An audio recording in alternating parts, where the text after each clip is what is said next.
the real world is always throwing you crazy curveballs and it's chaotic and you don't know what's coming next. Nature's healing. And even if you can't get somewhere, just stare at the leaves and the trees and the clouds. It'll make you feel better. So they say when babies are born, they have an overabundance of chi and you can see it. And as we get older, we lose that. And Qigong, we try to redevelop that and bring that energy back up so that we can have a full, vibrant life and live as healthy as possible, as long as possible. Welcome to Transformative Tea Talk with Soul Aligned Living. We provide education, resources, and tips on holistic health, mindset, yoga, Qigong, and Ayurveda. Someone yesterday, I said, I'm not in a good space right now, and I don't have time for this question. Can we talk about it later? Now's not a good time. And this person proceeded to keep talking to me. So that was a little bit of a challenge because I'm like, wait, I just set a boundary and you just ignored that. Totally, completely ignored that. And then I got really angry and I walked away. And then I cried a lot yesterday. I cried a lot yesterday. There's a lot going on energetically with the moons and spring and coming out of winter and that, reopening, reawakening, restarting, and setting our intentions. So it's been a bit of a roller coaster. And then with that, we have to remember who our boundaries are for. Not for anybody else, they're for us. People don't have to respect our boundaries, but then we have to set how we're going to react and respond whenever they don't, and what you're willing to accept with someone. And I want to, and not feel guilty about it, because that's what I would do. I'd set a boundary and then I'd go ruminate over how bad I felt like for doing it, which totally is not okay for the purpose I did it for. So give yourself grace. Set the boundary, smile, and move on. Don't go back there. Well, it's interesting because it's like, wait, I'm in a position where people don't expect me to have boundaries.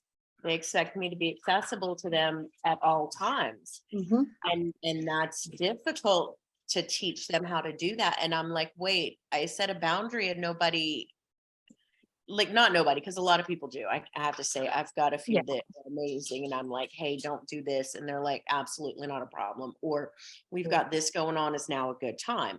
But then you've got the others that you say, I can't do this. And they're like, well, that doesn't matter because what I need is more important than what you need right now. And I'm still learning how to handle that. Then I go in my room and I close the door and I vent and I breathe and I'm like, okay, I got to think about this. How am I going to do this better next time? What am I going to do when people don't respect my boundaries? Because I hadn't even thought about that one. Like, what am I going to do if they don't? What is my,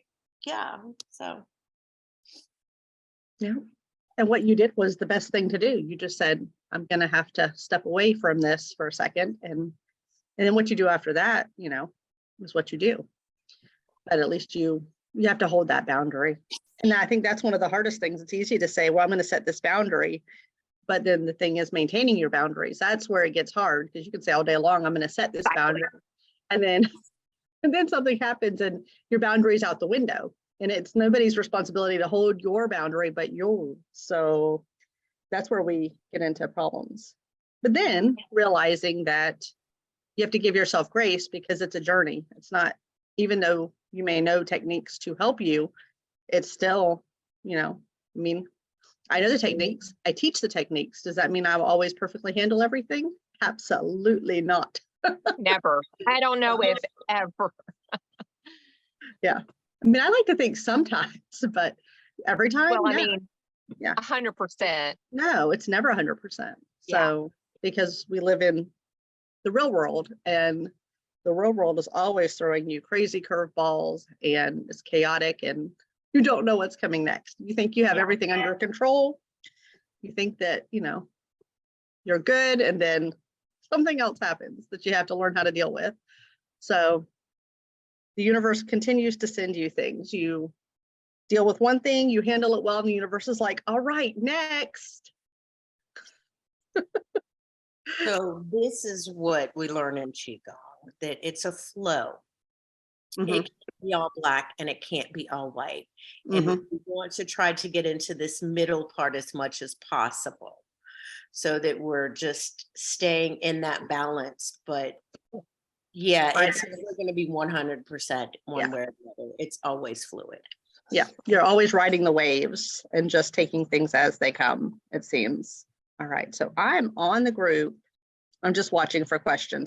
I know Talia had a few questions from last week. She said 1 and 2. She's like, what the heck is Qigong?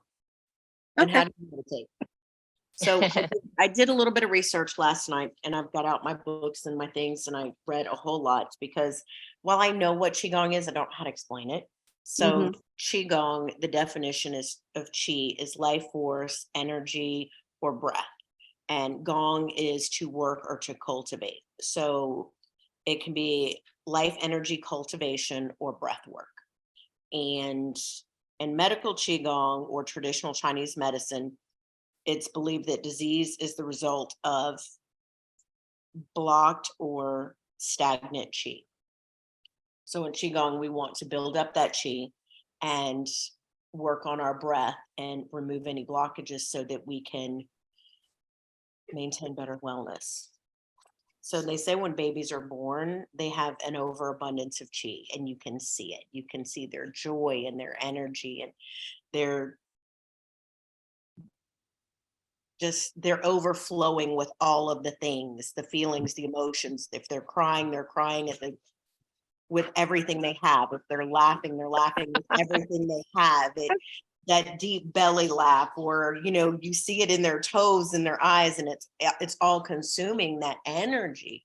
And as we get older, we lose that. And Qigong, we try to redevelop that and bring that energy back up so that we can have a full, vibrant life and live as healthy as possible, as long as possible. Qigong is one of those things that just anybody can do. Slow movement. It's not really taxing on the body. You can do it in a chair. For example, like one of the breathing exercises. Let me see if I can do it this way. So you sit in a chair and you pull your shoulders back and inhale, and you breathe deeply, and then you roll them forwards. Anyone can do this in a chair. And you breathe into the count of 4 and then exhale to the count of 4. And that's basically a sitting cat-cow pose. Yes. Because Qigong and yoga are very similar, and all of it can be done in a seated position or even a lying position to help build up that energy, like the sitting meditation, standing meditations, and just gentle poses. Right. And you can build up that energy and start recreating that mobility. Some of the exercises you do in standing to engage your core, but if you can't stand, you can just move your head this way. Like I've seen it work in people who have like crippled joints or were born with deformities that their bones aren't straight. And I've seen them relax those muscles and tendons and be able to create a more balanced stance and increase that mobility. And that was huge. I'm like, oh, wait, I can do this. Anybody can do this. Dondi didn't have a comment on here. I think it was when you were talking about your week, Shannon.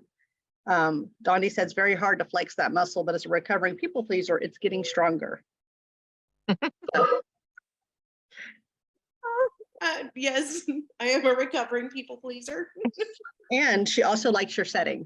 It's beautiful. I couldn't ask for better. So something I heard when you were talking about first setting boundaries and then talking about Qigong, and something that has gotten me through this week is that breath.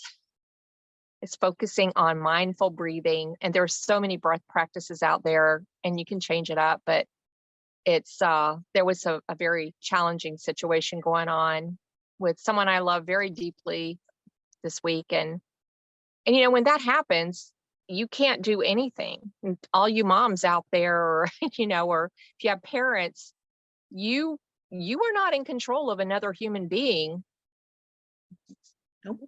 You might love them to death and want to, and you see exactly what to do, but there's nothing that you can do to change that other than getting right with yourself so you can be there and hold space and be a listener and sending them love and light. Mhm. And that's okay. But I did a lot of breathing, slow, Yeah. mindful breathing. It just really can help get you through a tough day at work like Shannon had. Yep. And it's really important in our day-to-day lives just to help balance us. Yep.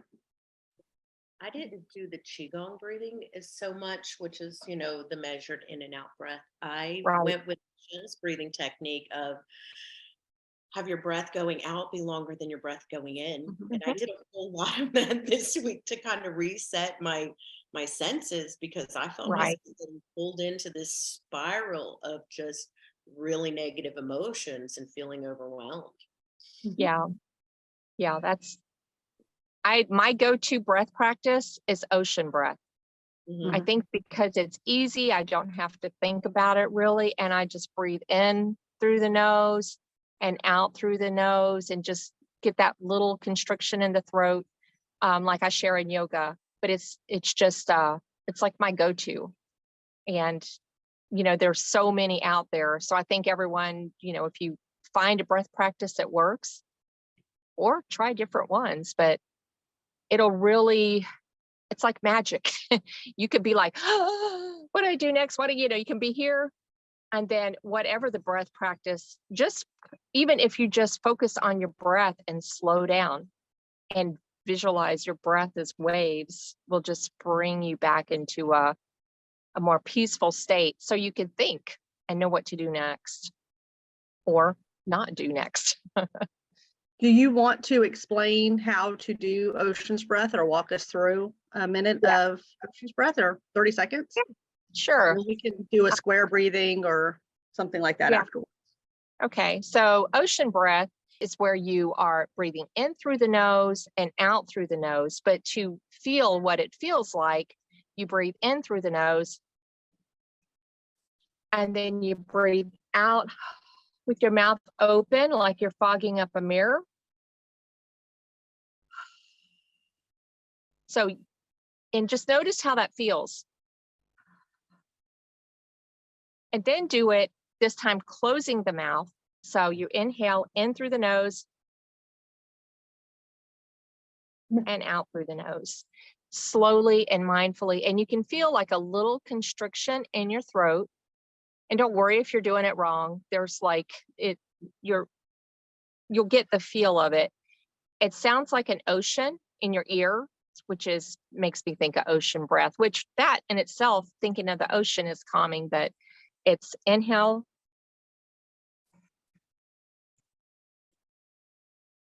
So we can practice that a moment. So make yourself comfortable and inhale through the nose and exhale through the nose.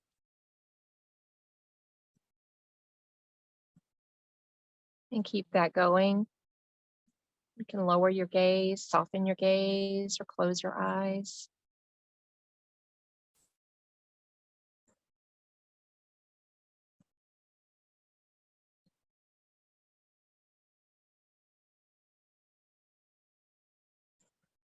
Any thoughts enter, that's fine. Just let them go. See them and keep breathing.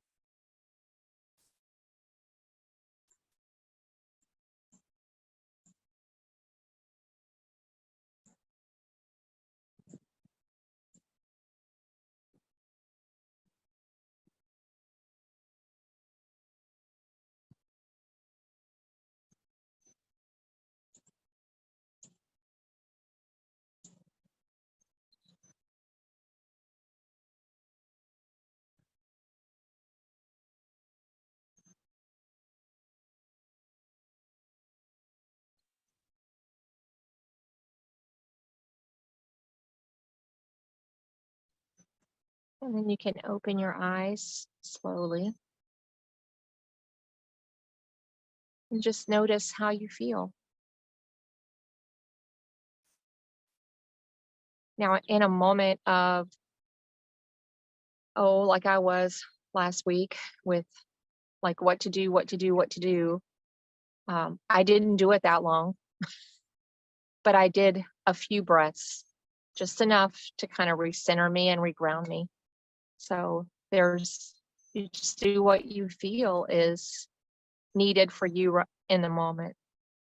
And Shannon just commented that breathing intentionally is a great way to start the day or to recenter. And it's so true. So true. And the sun has It come out. is. I hope I don't mess this name up, but I will put it in the chat later, or I will put a post. There is a doctor I listen to. His name is Dr. Rangan, Chatterjee, I believe. And he talked about the 3 M's to start your day in the morning. And it's mindfulness, which is meditation or breath work or both, or just being mindful of your surroundings, like paying attention to what your senses are picking up on. So mindfulness is 1. 2 is movement, some type of movement, even if it's for a minute. I'm not talking about a full body workout. I'm talking about gentle movement or some movement for your body. And number 3 is motivation. So he has a book on hand. It's a, some type of book to learn from that's uplifting, that's going to help set him up for the day. And he'll read a few pages of that. And you can do that in 5 minutes. It may become 30 minutes in the future, but he has seen with his patients changes in like 5 minutes. So good practices to start your day, but as he says, or any time of the day. You don't have to do it in the morning, but you can do it whenever. So in the breathing that I go over a lot with people, if you have anxiety, is we do either the 4 square breathing. The 4 square breathing, if you're having any kind of anxiety or panic attacks or anything like that, it's good to practice ahead of time so that you get your body into it. So with the square breathing, you're basically going to breathe in for 4. You do a large inhale, exhale, and I usually say to do an audible exhale, and then breathe in for 4 seconds, hold for 4, exhale for 4, and then hold for 4 again. And then you just continue to repeat that for about a minute. And then if you have more severe anxiety or panic attacks, the good one to do is you breathe in for 4 and then exhale for 5. Breathe in for 4, exhale for 6. Breathe in for 4, exhale for 7. And you continue on that. And that's really bright now. So, and I usually continue that until I get to about 8 seconds on the exhale. And that really helps. And I practice that at red lights or pretty much any time. So I practice that. That way, whenever I have those moments of anxiety or trouble with anything like that, I have it ready and it comes more naturally to me. If you don't practice it on the regular basis, then whenever you get in those moments, you completely forget what to do.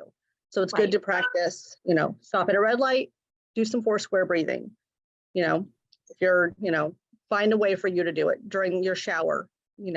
Everybody needs to find somewhere that they can practice it so it becomes more part of your regular pattern. And then when you have those moments, you can just jump right into that type of breathing and it becomes more automatic. Me a lot. So yes, practice it when you're not there. If not, you're calling Michelle going, I'm having a panic attack and I need you to walk me through the breathing thing because I'm having to work. Yep. And we do that. Yeah. Yeah. But I am getting better. I managed to breathe without calling you the last few days. The last couple of weeks have been a little rough also. So I've been doing a lot of breathing and breathing and breathing and breathing and breathing. And so I don't end up in that, that spiral of, the worst possible thing could happen. And, You just have to reset that, your frame of mind whenever those come up. So deep breathing, and then the longer exhale resets your parasympathetic nervous system. So whenever you do get stuck in those negative spirals, that is the best one to do. Completely resets your nervous system. All right. Anything else we want to talk about today? Well, I've been drinking warm water Oh, good. and I really like it. But I wonder if there's some suggestions on things to put in there, because I got someone asked me, well, they said though, warm water is not refreshing and it just tastes yucky, like a water bottle that's been left in the car. So I've tried lemon and I like that, but I like it. So it doesn't taste yucky to me. Only if it gets to a certain temperature, I like it hot. Is hot okay, or does it have to be just warm? I drink mine hot. I make mine in a tea kettle. I warm up. Yeah. So it's basically boiling, and I put it in my, I don't have it out here with me today. I put it in my stainless steel cup, and then I fill about halfway with hot water, and then I fill the rest way with cold filtered water so that I can drink it. And then I kind of sip to make sure I'm not going to burn my mouth. But I mean, sometimes it's really hot. So I drink mine hot. I drink hot water. When I go out to eat, I ask for a cup of hot water, and they bring me a mug of hot water, and I drink it hot. Now, if you're drinking it out of plastic bottles, it's not gonna taste good because you've got the plastics that have leached into your water. So step number one is don't drink water out of plastic bottles. Yeah. Okay, so you're tasting the plastic, then you're not tasting the water. That flavor's not the water, that flavors your bottle. Right. So either drink out of a mug or a stainless steel double insulated cup to keep it hot. These work really, this works well. And I take a sip before I put my lid on to make sure, because I have a straw in mine and hurt myself before I drink mine so hot. So I sip it to make sure it's safe first. So when I say to drink hot water, I drink mine hot. But you can also drink, if you prefer lukewarm water, I don't like that as much. So I don't do the lukewarm. I do hot. Well, and to me, it's refreshing. And I don't like cold water at all anymore, because I started drinking the hot water, and now I don't want cold water. The other day, I ran out of hot water while we were driving around on the buggy around here, and there was a plastic bottle of water, so I grabbed it to drink it, and I was like, but it was hot, so I drank it. So, well, I guess if I'm out being active, I will drink. It's not cold water. It's just like room temperature water. Yeah. And it's not warm or anything, but it tastes fine. But like when I am anywhere else or at a restaurant, I will ask for the hot water, and I've been really enjoying it. I don't know. I can't report on how it's doing, but it feels like it's doing good. Just feels good and comforting, because I'm a little Vata, so I like the warmth and I need to warm up. Now, when I'm traveling, so it's a 7-hour trip from my house to here. So while I'm traveling, if we stop at a gas station, if I'm out of my water, I am a little OCD and neurotic. So I do bring a lot of times with me a large Yeti that's full of hot water to refill my cup. So if I know if I'm going to be gone all day and I'm not going to have access to hot water, I bring a jug of hot water in a Yeti container. But I don't always. So Shannon's laughing at me. That's okay. But I will get just some alkaline water from like a gas station. So if you're going to drink water out of a plastic bottle, especially, it's better to get alkaline water. And then I just don't drink it immediately because it's cold. So I'll keep it in the car. So and let I it kind of. So it's not cold, because then it just kind of, your digestive system kind of goes when you do that. So I just kind of let it sit out. So, I mean, it does happen. I do drink it out of plastic when I'm traveling, because, perfect world doesn't always exist.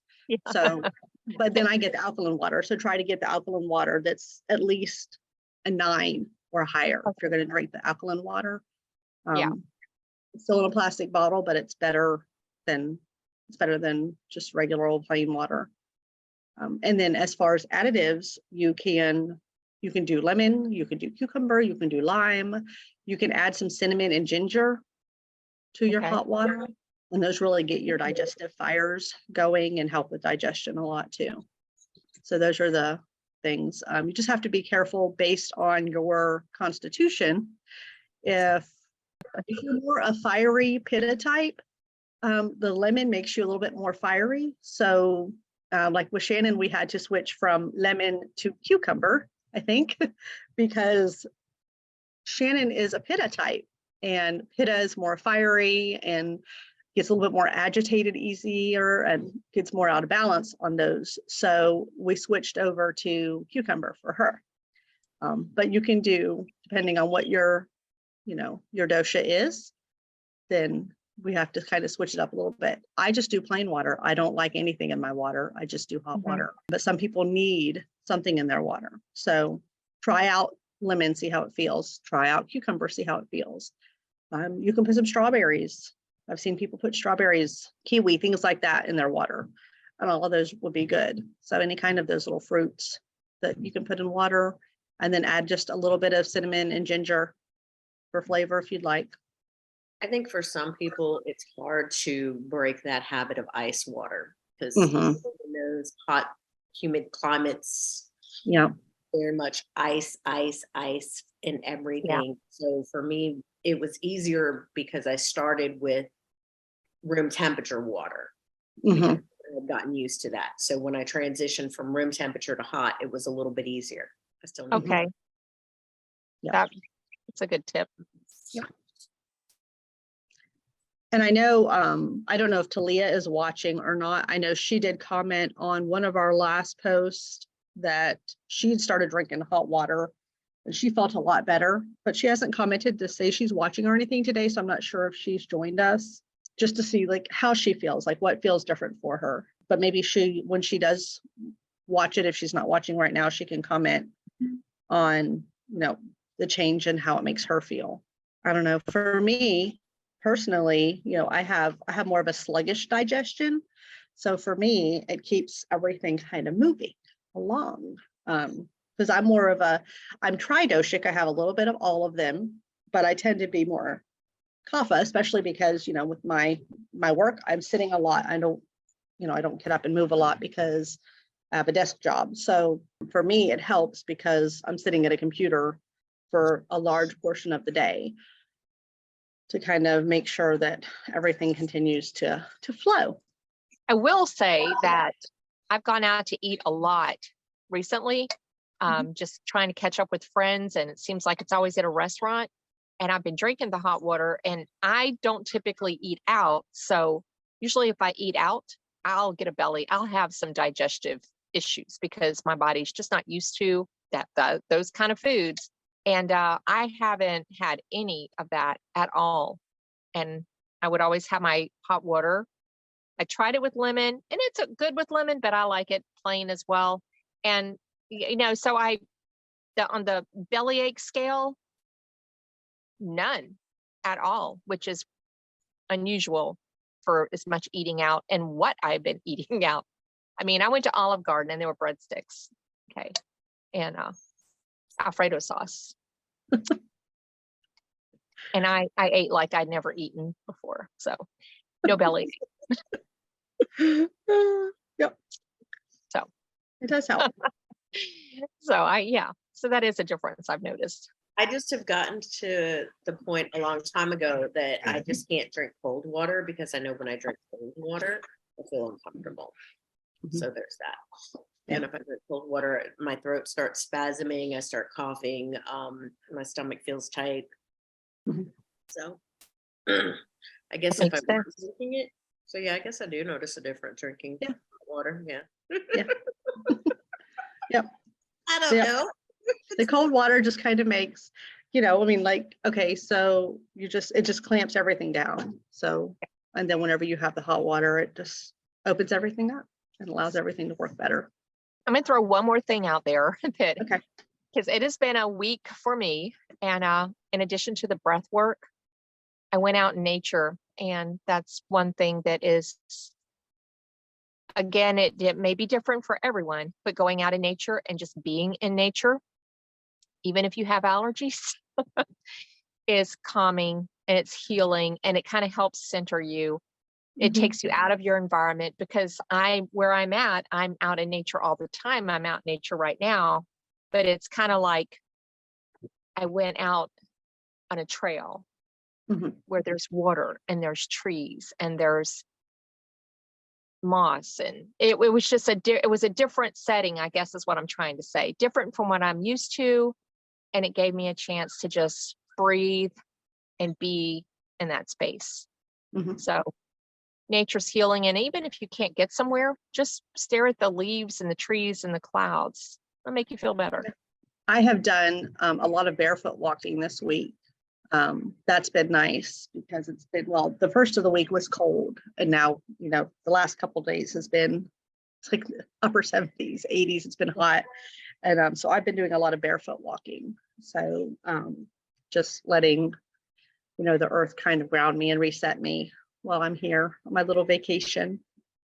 So it's been nice. And of course, we've, surrounded by the trees and the ponds and everything. So it's been a good little trip.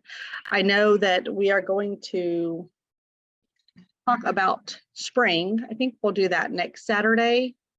Shannon's going to talk a little bit about Qigong in spring, and then I will talk a little bit about Ayurveda in spring, and then we'll talk about some teas and things like that as we go into spring. Maybe some cleanses. We can talk a little bit about some cleanses.